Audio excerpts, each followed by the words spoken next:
Bendiciones, mis amados.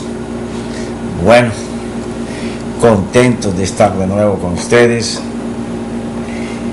En tantos años que llevo compartiendo de la palabra, como mínimo 20 o 21, jamás yo había visto tanta traba, tanta trampa, tanto obstáculo como en esta ocasión, cuando llegamos en el tabernáculo que Dios mandó a hacer a Moisés, sombra del que estaba en el cielo, que era Jesucristo. Que en el momento que comenzamos a hablar del altar del perfume, allí donde se hace la oración que le daba a los sacerdotes la entrada al lugar santísimo.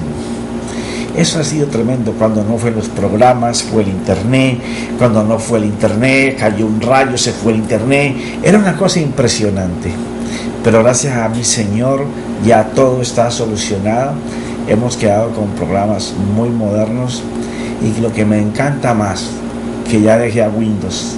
A lo mejor tú me veas por Windows, pero para lo que estamos haciendo, lo mejor es Macintosh. Y le damos gracias al Señor por eso. Bueno, estamos hablando, ya estamos en los últimos capítulos. Es impresionante, cuando yo empecé esta serie, yo pensé que era como todas las otras, 10, 12, 14 capítulos, pero 170 y pico de capítulos, hablando de lo que es el simbolismo de cada uno de los elementos usados en el tabernáculo. Y yendo a la escritura para enseñarles el simbolismo, porque eso era la sombra de Jesucristo.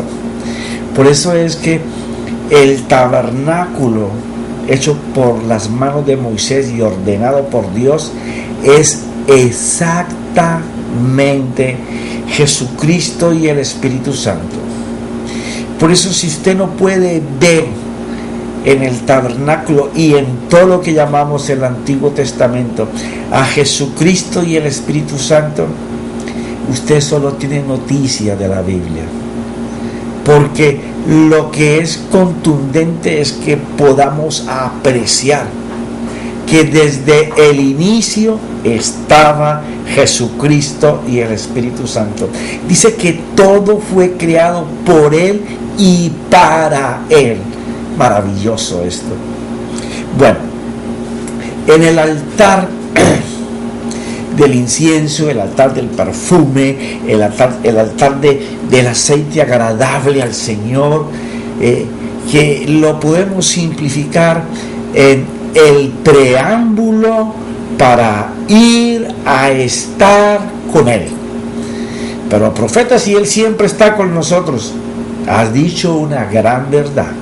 Si tú eres hijo de Dios y has sido redimido del pecado, de un arrepentimiento genuino por los méritos de nuestro Señor Jesucristo, cosa que hemos tratado ya en muchísimos capítulos anteriores, tú eres hijo. Ahora hay algo que es lo siguiente: si somos hijos, deberíamos de tener comunión plena con nuestro Padre.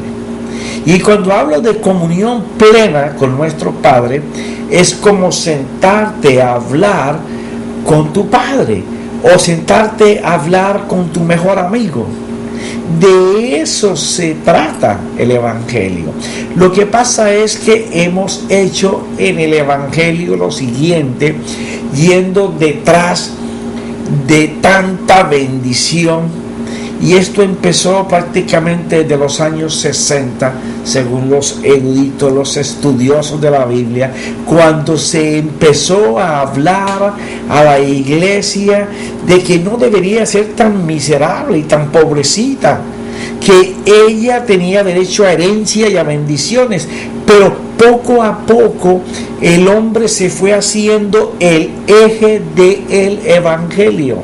Y todas las enseñanzas, todas las predicaciones eran solo motivando abundancia, prosperidad y a conquista. Entonces el hombre se hizo el centro del Evangelio y Dios comenzó a girar alrededor de los deseos y los placeres de sus hijos, cosa que es errada. Es errada. Tenemos que regresar a la esencia del Evangelio. Y la esencia del Evangelio es el poder hablar cara a cara con Dios. Pero profeta, eso es imposible. Únicamente leemos que Moisés está escrito que hablaba cara a cara con Dios. Bueno, aquí no es que sea una alegoría, sino que es una realidad.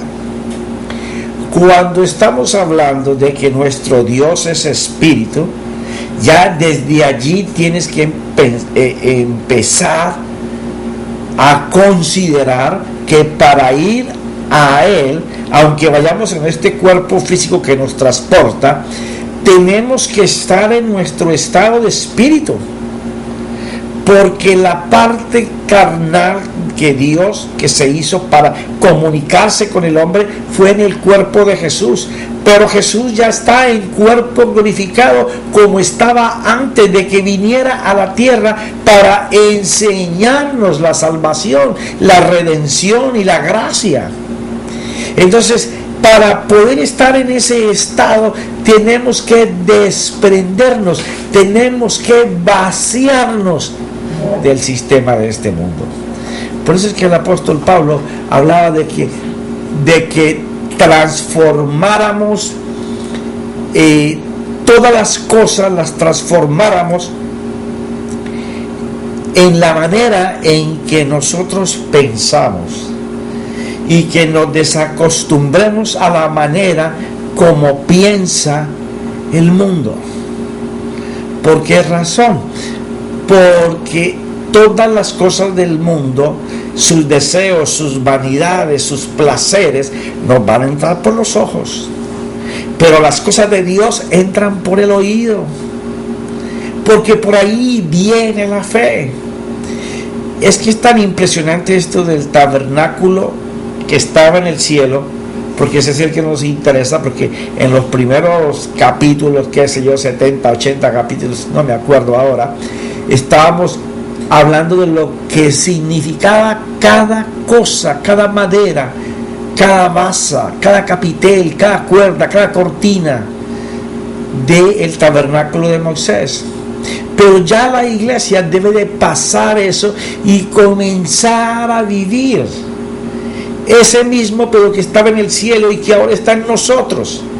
Tenemos que entender que nuestro respirar debe de ser para ese Dios que nos ha escogido dentro de lo que Él llama una nación santa, de sacerdotes para servirle a Dios, porque ya te he dicho que en los textos originales no está reyes y sacerdotes. Eso lo puedes tú investigar, tanto que te he hablado de eso. Dios busca un pueblo de sacerdotes que le sirvan, empezando desde los atrios del tabernáculo, que era el lugar donde se presentaba la persona para arrepentirse. Pero había 4 columnas que había que pasar. Una vez que usted pasa las 4 columnas, ya usted está entregando ese corazón al reino, porque el reino de Dios es tu corazón. Esas 4 columnas simbolizaban amor, la manera como Dios nos ama. De tal manera nos ama Dios, que no solamente nos dio a su Hijo para salvarnos, para entrarnos de los atrios de arrepentimiento adentro al templo, a su templo, ¿ya? Y sino que esa primera columna no solamente representa el amor, la que le seguía, la siguiente columna, representa la fe. Porque la fe no es nuestra, la fe dice que Dios nos la da. Él reparte la fe. ¡Wow! ¡Qué tremendo! ¿Y para qué amor con tanta fe? Bueno, porque cuando la fe que usted tiene viene impulsada con los ejercicios del amor de Dios, de cómo nos ama, usted va a tener esperanza de justicia, que es las siguientes 2 columnas, esperanza y justicia. Usted se va a justificar por las esperanzas en donde usted cree que Dios, por cuanto te ama, va a hacer las cosas. Y esa justicia es cuando ya Dios hace. Es cuando ya en lo que tú crees que confiabas, que estás confiando que Dios lo va a hacer, Él lo hace. Ay, fue tan fascinante pasar por todos estos lugares y llegar ahora al altar de oro. Porque es la consumación del Evangelio. Es muy importante tener el conocimiento, porque sin el conocimiento tú no sabes, primero, quién es Él. Segundo, qué hizo Él. Tercero, para qué lo hizo y para quiénes lo hizo. Y cómo nos va a mantener para ir a la eternidad con Él. Cómo, a pesar de los procesos que tenemos en la vida, porque todos tenemos problemas, todos tenemos dificultades, todos nos enfermamos y todos nos vamos a morir en algún momento en este cuerpo físico, porque somos eternos, como alma, como espíritu somos eternos. ¿Cómo poder pasar en todo eso? Simplemente con Él, en Él y de la mano de Él. Pero para eso nosotros necesitamos urgentemente vivir en Él.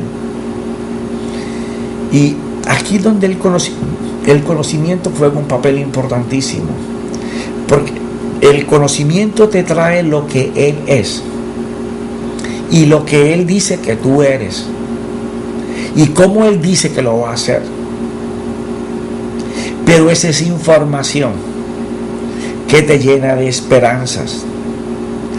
Pero para que eso suceda, tú tienes que vivir en Él, confiando que Él lo hace. Entonces vamos a empezar por ahí. Un altar es el único lugar donde el Padre se te revela como Padre, porque es el derramamiento de su ser, de su naturaleza en ti. Y esta es una de las cosas por las cuales no hay esa pasión para servirlo a Él. Es más fácil servir en la obra de Él que servirlo a Él. Pero ya hemos visto a través de las Escrituras que es un fracaso servir en la obra sin primero no servirlo a Él. O sea, si usted no sirve al dueño de la obra, usted va a estar trabajando en vano. Usted va a estar haciendo cosas sin que Él te esté impulsando. Pero hay cosas en que yo he visto en mi vida la mano de Dios en las cosas que estoy haciendo. Tú lo has dicho muy bien, hay cosas. Pero nuestro Señor Jesús y los apóstoles nos enseñaron que no eran cosas de vez en cuando. Por ejemplo, en los Hechos es impactante mirar al apóstol Pablo cuando dice: iba a ir a tal parte, pero el Espíritu Santo, porque Él quien dirige, es el quien te va a hablar, es el que te va a revelar el conocimiento de Dios, es el que te va a revelar la palabra de Dios a tu oído, es el que te va a enseñar la visión de cómo hacerlo. Me dijo que no fuera a tal parte, pero cuando iba para tal lugar me frenó, me dijo: ahí no entres, sigue para acá. O sea, esta gente vivía de verdad en la presencia de Dios en cada cosa que ellos hacían. Por la carencia de no conocer esta naturaleza y de vivir en ella y por ella, es lo que hace que no haya pasión por servirlo a Él. Todos quieren servir en la obra, pero casi nadie quiere servirlo a Él, porque servirlo a Él es colocarte en la condición de esclavo. ¡Wow, profeta, eso está duro! Sí. Cuando Él está hablando de un sacerdote que le sirva a Él, y tú comienzas a mirar el servicio de los sacerdotes en el tabernáculo, eran gente que no tenían voluntad. Era la voluntad de Dios en ellos. Ellos vivían para hacer la voluntad de Dios. Cuando usted no tiene voluntad, sino que es la voluntad de Dios, usted es un esclavo. Usted no se manda, usted no se maneja, usted no se dirige. Por eso a Pedro el Señor le dijo: llegará un momento en que tú ni te vestirás, te vestirán, te ceñirán y te llevarán. Es impresionante poder llegar a la conclusión de que para yo poder entrar en esa vida de presencia es urgente que voluntariamente yo entregue mi voluntad a Él. Entre más debilidad haya, entre más humillación delante del Señor a este corazón duro, enseñado a hacer su voluntad, enseñado a ser perverso, malo, pecador, entre más tú lo humilles a Él, más Él te va a mostrar, más su Espíritu te va a revelar y te va a guiar. Y si Él está en control de tu vida, créeme que te va a ir muchísimo mejor que si tú la pudieras manejar. Porque no solo Él sabe tu hoy, sino que sabe tu mañana y sabe tu final. Por eso escribió de ti. Por eso Él escribió tu vida antes de que tú fueras, antes de que el mundo fuera. Así dice la Escritura. Es bien importante conocer sobre la naturaleza de Dios y cómo ésta se manifiesta al hombre, porque la naturaleza de Dios tú no la puedes conocer sino a través del conocimiento que se enraiza dentro de ti y se vuelve fe. ¿Qué es lo que pasa con la naturaleza de Dios? Bueno, Dios se enseñó en cada tiempo, en el requerimiento del pueblo o del hombre, cómo Él se le manifestaba en un estado de poder con un nombre. No se trata de conocer estos nombres literalmente, sino de vivir confiando en el poder de cada uno de esos nombres. Porque a mí me asusta cuando escucho a hermanos en oraciones, las cuales te he venido comentando, donde no solamente comienzan a orar dizque por presencia y comienzan a nombrar casi que textos bíblicos por sermones, o empiezan a nombrar los nombres del Señor, y aquí es donde yo siento el temor de Dios, o porque la persona no sabe lo que está diciendo, o porque la persona sabe y no lo valora. Comienza a hablar tan singular, tan pluralmente de acontecimientos con el nombre del Señor, que se nota que no vive en el nombre. Por ejemplo, no se trata de conocer el nombre, sino de cómo vivir en ellos. Por ejemplo, yo aquí en las primeras tapas de mi Biblia, yo tengo cosas muy importantes que he escrito a través de los años, y una de ellas es una página donde tengo los nombres del Señor, los más usuales, porque hay muchísimos nombres, 21, 27 nombres, que significan determinadas cosas en la Biblia, pero la mayoría de las veces están enlazados un nombre con otro, pero que aparecen registrados en la Biblia. Por ejemplo, cuando yo necesito que el Dios que es poderoso para crear, el Dios que es poderoso para sostener con su poder algo, entonces yo tengo que conocer de los hechos donde Elohim, que es ese nombre de Dios que representa el que es poderosamente creador para poder hacer. Cuando estamos hablando en particular de esto, se trata de que aquí yo necesito conocimiento que me informe en donde Dios fue poderosamente creador para hacer cosas. Por decirte algo, la salida del pueblo de Israel de Egipto hacia afuera, Elohim fue el que hizo todas las cosas. Él fue el poderosamente creador para poner señal y milagros delante de los ojos del faraón y todo su pueblo. Entonces, pero lo tenemos ahí, pero lo tenemos con Abraham, con Isaac, con Jacob. Entonces, es con David, con Sansón, con tantos hombres del Señor. Y claro, el gran tesoro, ver los hechos de nuestro Señor Jesús. Entonces, cuando tú necesitas que Dios haga algo poderosamente en tu vida, porque tú no lo puedes hacer, ya has tratado, por ejemplo,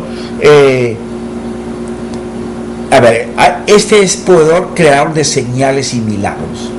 Por ejemplo, tú estás necesitado de que suceda en tu vida algo que se necesita que pase para que tu vida salga del abismo en que está ahora mismo. Entonces tú necesitas que Dios cree una fuente de vida. Tú necesitas que Dios cree una revolución de fe y esperanza dentro de ti. Entonces tú, cuando vas ahí a ese lugar a buscar su rostro, tú vas clamándole al Dios que tiene el poder para hacer esa señal y ese milagro, que tú sabes que solamente puede venir la mano de Dios. Entonces, basado en que tú no estuviste en la salida de Egipto, pero puedes meterte en la vivencia de lo que Dios hizo para sacarlos. Después de 430 años de penurias, ahora ese Dios comienza a transformar todas las cosas que no eran posibles delante de los ojos del hombre, y aún más endureció el corazón de el faraón para que no los dejara salir, a ver si su soberbia, si su orgullo, si su jactancia no iban a ser vencidos por el poder del Dios creativo. Entonces, cuando tú empiezas a meterte en las cosas de poder que Dios ha hecho a través de la historia y comienzas a vivir los hechos, entonces cuando tú estás en este lugar en donde vas a Papito, en donde vas al Padre, tú empiezas a colocar lo que tú necesitas que este Padre haga por ti. Pero no vamos a ordenarle que Él lo haga. No, ese es un error. Porque nos enseñamos tanto a pedir que no damos. Solamente queremos que Él cumpla nuestros deseos. Nosotros tenemos que aprender que cuando estamos delante de Él, estamos delante del Dios Todopoderoso para poder hacer, para poder crear las cosas que son imposibles delante de médicos, delante de abogados, de jueces, del pueblo mismo, de sus gobernantes, delante de la economía, delante de lo que sea. Entonces es ir al poder de ese Dios. Si tú estás enfermo y tú necesitas que el Rafa, que es el nombre con que Él se identifica, el Dios que sana, tú necesitas mirar todos aquellos enfermos que fueron tocados por el Señor Jesús. ¿Cómo desarrollaron esa confianza? Porque vas a ver a unos con muchísima confianza y otros que no tenían, y aún así Dios les ayudó a tener confianza. Y vas a encontrarte con algo muy poderoso también cuando estés mirando y tengas una enfermedad, que la estés colocando delante de tu Dios, sabiendo que Él es el único que puede sanar, porque ya dijeron que no se podía hacer nada más, ya trataste todo por años y la situación sigue igual o peor.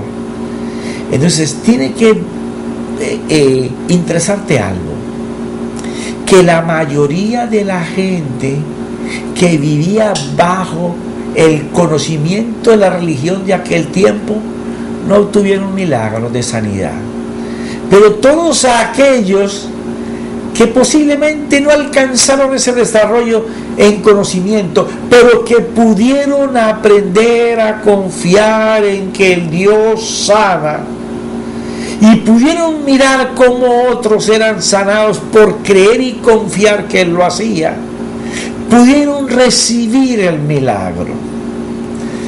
¿Por qué razón? Porque el lugar del secreto con Dios es un lugar de derramamiento.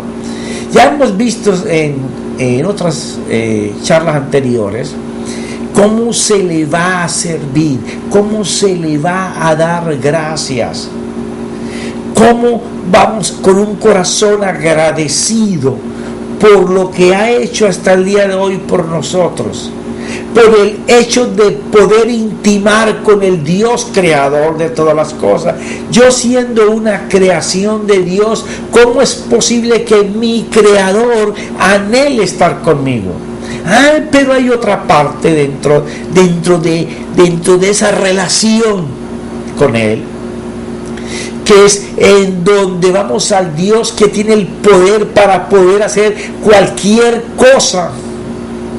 Y comenzamos a hablar con Él del problema que tenemos. Señor, sabemos que tú eres capaz de sanar. Tú tocaste a una persona y la persona aún dudaba que si tú querías.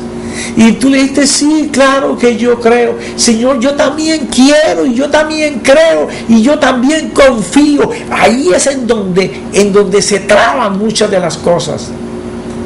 Que no vamos con ese corazón sometido, humillado, a saber que estamos delante de Dios. No le hablamos con esa reverencia de que nosotros somos la criatura creada y Él es el creador. No, nos hemos enseñado a igualarnos tanto con Dios, que por eso nosotros hemos ido y nos hemos puesto como el centro del Evangelio y Él como nuestro paje. Pero es importante que si usted desea penetrar el secreto de Dios, usted sepa lo que cada nombre de Dios significa. No es que vaya a comenzar a buscar a Dios y tú eres el Dios Ra y tú eres el Dios Jireh. No, nosotros no hablamos hebreo ni griego. No sabemos si nuestro Dios habla hebreo o griego. Pero hay una cosa que yo sé: si Él le habla a todos los pueblos, Él habla en todas las lenguas y Él entiende todas las lenguas. Y cada vez que hablamos, Él nos oye y nos entiende. El problema está en qué forma vamos a buscarlo a Él. ¿Vamos solamente con interés o vamos porque le amamos? Vamos a buscar de Él la provisión, porque Él es el único que nos provee. Porque nosotros podemos dar fielmente cada 8 días testimonio de que lo que llegó a nuestra mano vino porque Dios proveyó. Cuando para ti no es pesado dar tu diezmo y tus ofrendas, porque tú reconoces que lo que te llegó a las manos en la semana, en la quincena, en el mes, vino porque Dios lo dio. Ahí tú te estás relacionando con el Dios que provee. Y así es cada una de las cosas. Entonces, no hay pasión en quienes quieren servir, porque no viven la relación con el Padre en la naturaleza del Padre. Viven la relación en una sola palabra: Dios. Dios es amor y Dios da. Él tiene misericordia y Él tiene perdón y Él suple. Entonces tenemos una iglesia que solo pide. Y la iglesia que solo pide no tiene jamás compromiso, porque espera. Igual que muchos de nuestros hijos, cuando se están levantando: no, si la obligación de mi papá es mantenerme, si la obligación de mi papá es mandarme a la escuela, si la obligación de mi papá es vestirme, si la obligación de mi papá es darme tenis. O sea, cuando tú miras a Dios en ese mismo estilo, tú no amas a tu Dios. Y ese hijo que pide de esa forma no ama a ese padre. Simplemente él es un billete que tiene que darle cosas, porque él no pidió venir al mundo, sino que el papá lo trajo al mundo, entonces que el papá responda por esa respuesta. Así mismo miramos a Dios. Entonces, uno de los impedimentos grandes para atravesar el secreto de Dios a su intimidad es de qué manera nosotros vivimos la naturaleza de Dios. De qué manera nosotros nos metemos en la naturaleza de Dios y de qué manera se mete el ADN de Dios, su naturaleza, en nosotros. Porque cuando el ADN de Dios te invade, entonces tú puedes creer en el Dios que es poderoso, tú puedes creer en el Dios que provee, en el que sana, en el que te defiende en los momentos difíciles, el que en los momentos de angustia tú puedes ir a Él y Él te da la paz, el que te protege, el que te cuida, el que te da el alimento, el que es el Ra, el pastor, el Siquén, el que es justicia cuando estás en juicio. Y tú eres justo, pero tú sabes que tu Dios te va a hacer justicia, ¿ya? El Adonai, el Señor que es la posesión mía, el Señor dueño, el soberano, que es otra cosa que se nos olvida, que Dios es soberano. Nosotros pensamos que nosotros le cambiamos la soberanía a Dios con una oración. Ay, Señor, perdónanos por estas fallas. Bueno, y hay otros nombres más. Pero en el vivir en estos nombres, el vivir en estos nombres, el poder tú ir a buscar al Señor y conocer cada uno de su poder en las áreas en que Dios se mostró a través de la Biblia. Cómo Jesús materializó el poder de Dios en cada uno de sus milagros y cada una de sus señales y en cada palabra que Él dijo. Cuando nosotros podemos ver lo que oímos, estamos muy cerca de vivir metidos del ADN de Dios. Pero cuando nosotros oímos y no podemos ver, porque estas cosas, como lo expresa el apóstol Pablo en Hebreos 11:1, son cosas que no se ven, pero que están dadas para los que ven y lo esperan porque lo están viendo. Por eso el Señor Jesús les hablaba a sus discípulos. Es que fueron unos ejemplos tan tremendos, pero varios entre ellos. Mirad los campos que están blancos y acababan de arar la tierra. Y aún más no les dijo que estaban blancos, sino que ya venían otra vez para sacar y volver a sembrar y volver a cosechar. No, tremendo, esto es tremendo. Pero aquellos que pueden llegar a escuchar, ya no literalmente, el poder de Dios en cada uno de sus nombres, ese ADN que nos pertenece y que tenemos que aprender a vivir en él, entonces aquellos son inundados por el amor de Dios en cada uno de los poderes que Dios manifiesta a través de su nombre. Cuando Moisés le dijo al Señor: bueno, yo hablo contigo cara a cara, pero no te he visto nunca, ¿por qué tú no te muestras a mí? Y cuando la Biblia habla de que Moisés hablaba cara a cara con Dios, no era que Moisés le veía la cara a Dios, no, sino que estaba enfrente de Dios, como cuando una persona se para enfrente de otra persona. De eso es que habla la Biblia, y de eso es que hablamos del lugar secreto. El poder estar cara a cara con Dios es estar enfrente con Él. Moisés dice: oye, yo hablo contigo constantemente, me citas a un lugar, yo voy al lugar y yo te llamo y tú vienes, ¿por qué no me dejas ver tu rostro? Y el Señor le dijo: mira, si eso llegara a pasar, tú morirías, porque no hay nadie todavía que él lo haya podido ver, y si alguien lo hubiera visto, ya hubiera estado muerto.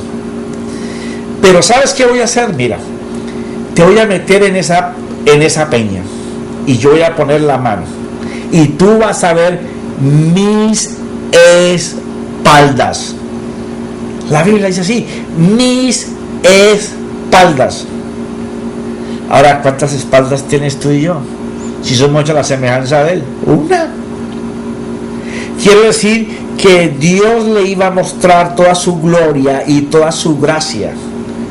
Eso significaba que cada naturaleza de Dios expresada al hombre, Él le iba a mostrar a Moisés su bondad, su amor, su misericordia, su compasión, su poder, su perdón. Todo eso fue lo que le mostró Dios a Moisés al mostrarle las espaldas. Cuando nosotros aprendemos a vivir en esa naturaleza y aprendemos a deleitarnos contemplando, como decía el rey David en el Salmo 27:4, ya que se pueda deleitar contemplando la belleza de su Dios. Ya, cuando usted aprende eso, usted no tiene que estar preocupado por buscarlo en el secreto. El Espíritu Santo y Cristo te van a meter ahí con Él, porque Jesús dio el paso libre para que entráramos. Pero cuando lo logramos, vamos a sentir como su amor nos va a inundar. Y nos va a inundar también del plan de la salvación y protección, donde la sabiduría se hace una luz real. Y aunque en días pasados te hablé de esto, te lo vuelvo a comentar. Dado el conocimiento en que la iglesia camina hoy, es muy posible que usted tenga en su boca una palabra para salarle la vida a una persona. Usted le va a dar el sabor a esa persona con el conocimiento teológico que usted tiene sobre la Biblia.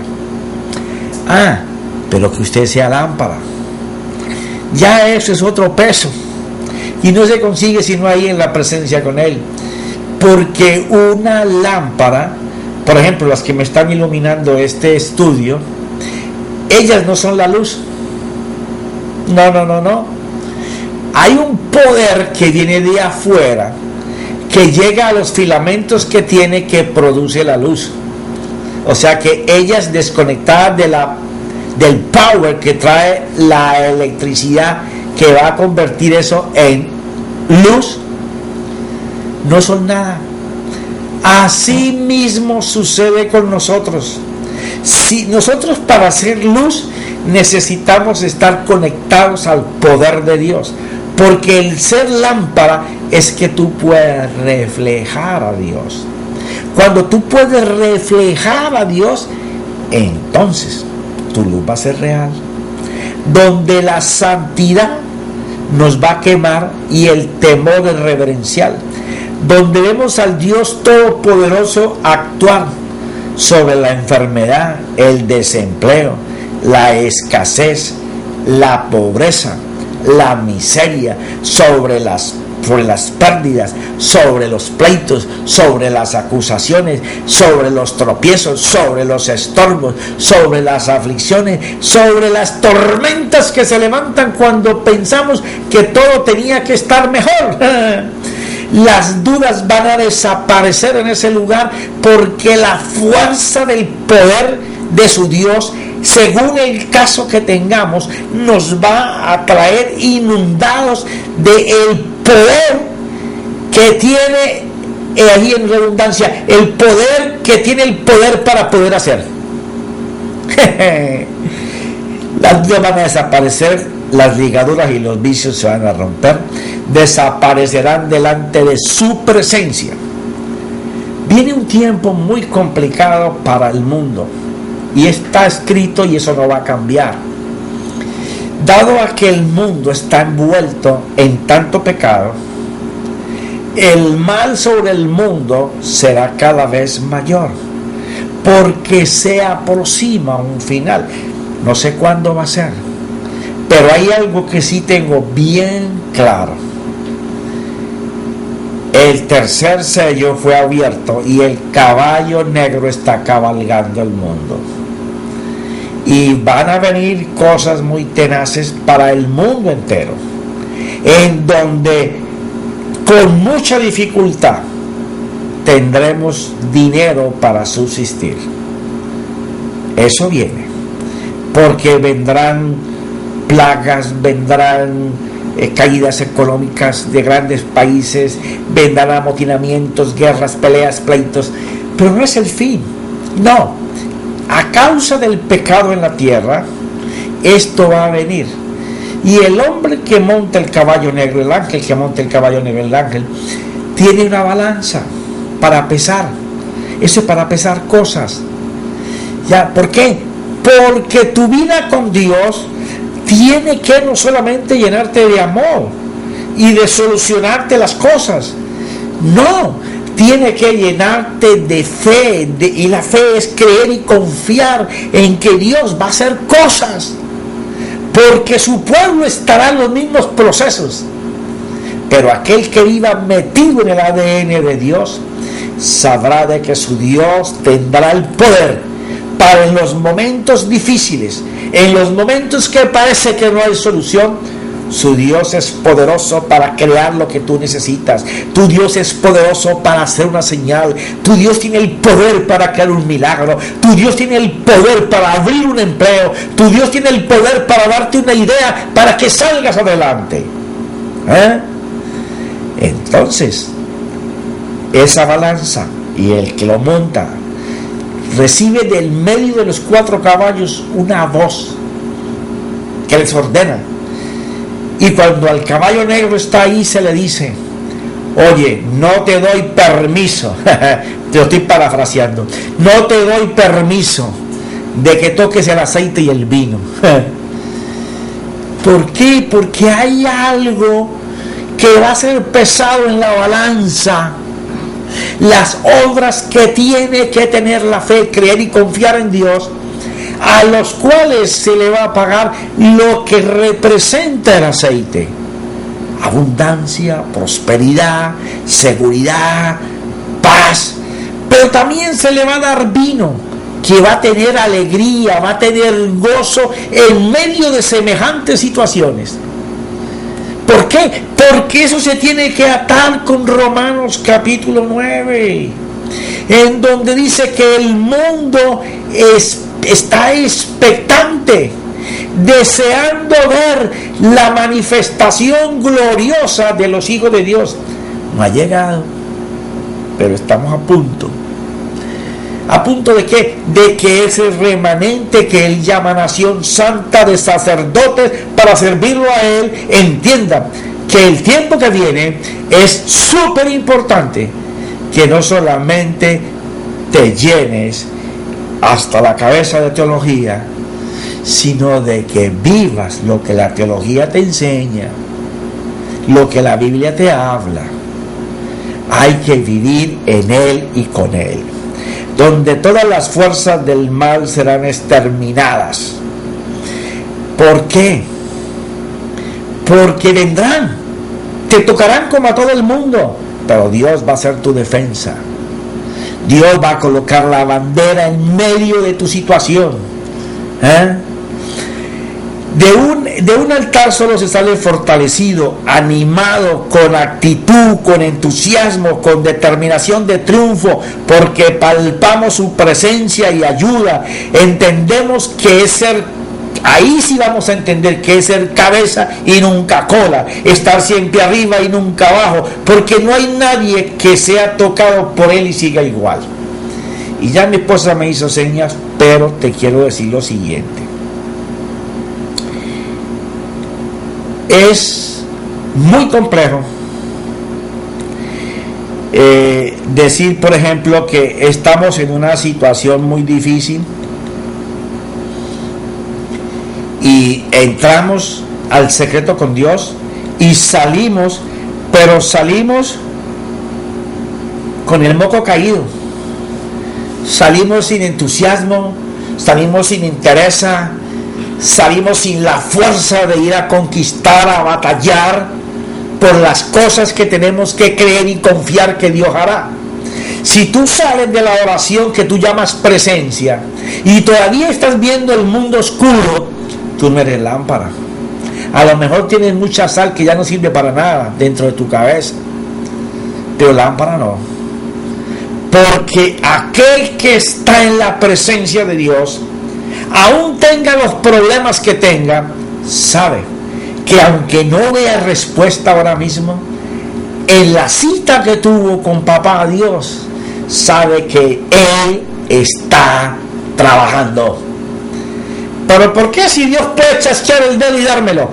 Porque es que Él trabaja contigo, no con lo que te va a dar.